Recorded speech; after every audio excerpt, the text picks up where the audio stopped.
Hey everyone, and welcome to Makal'S Read and Lead audio podcast. Why are some nations rich while others remain trapped in poverty? Why do empires crumble and why do democracies thrive? Where dictatorships fail? Welcome to Why Nations Fail, the grand puzzle of power and prosperity.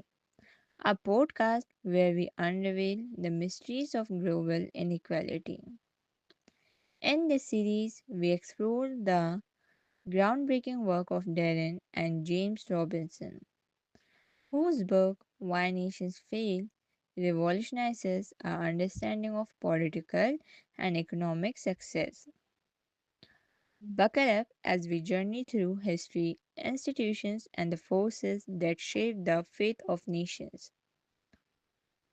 At the heart of Why Nations Fail is a simple yet powerful argument.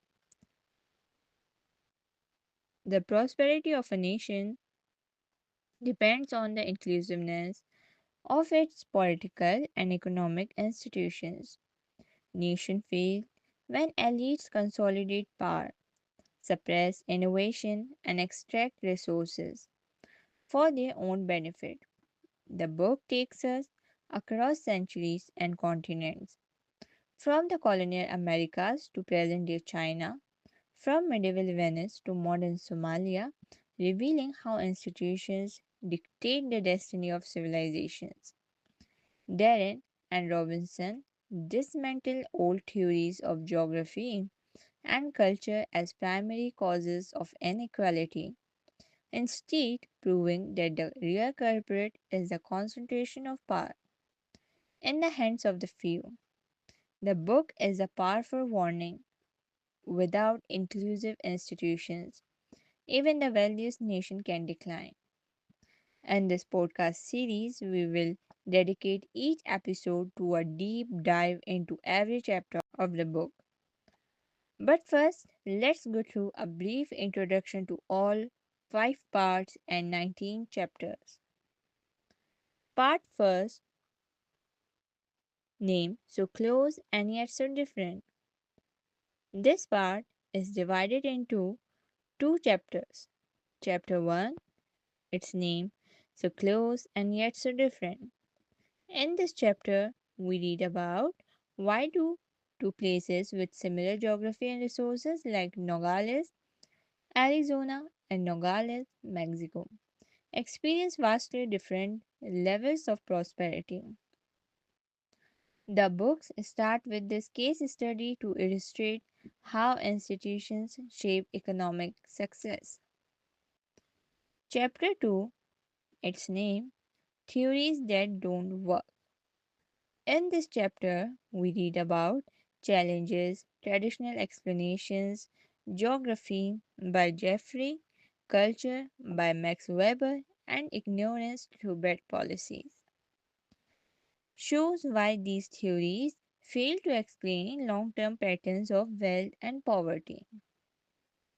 Part 2, its name, The Origin of Prosperity and Poverty. This part is divided into three chapters. Chapter 3, The Making of Prosperity and Poverty. This chapter introduced the core idea extractive versus inclusive institutions. Examples from history, Venice, USSR, and the Glorious Revolution in England. Chapter 4, Small Differences and Critical Junctures. In this chapter, we read about how small institutional differences at crucial historical moments determine a nation's fate. Case study, The Divergence of North and South Korea. Chapter 5, its name, I Have Seen the Future and Its Works. This chapter talk about why do centralized states sometimes succeed temporarily under extractive institutions. The case of the USSR and why planned economies ultimately collapse. Part 3, its name, Turning Points. This part is divided into three chapters.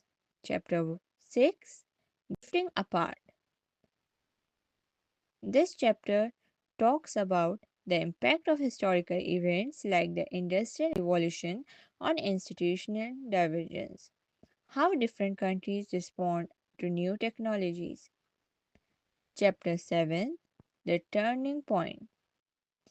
This chapter talks about why did Britain industrialize first, the role of political changes in paving the way for economic transformation. Chapter 8, Not on Our Turf. This chapter talks about why did the Industrial Revolution bypass nations like the Ottoman Empire and China, how elites resist change to maintain their grip on power. Part 4, Its Names, Why Nations Fail Today. This part is divided into 5 chapters. Chapter 9, Reversing Development.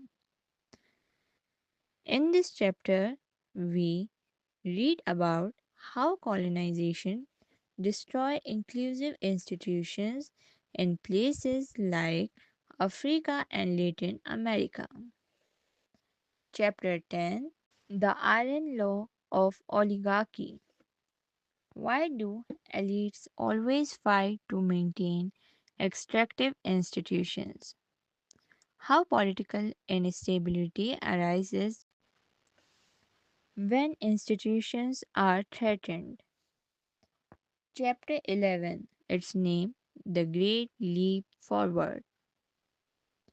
This chapter talks about China's economic growth, an exception to the rule or a temporary success.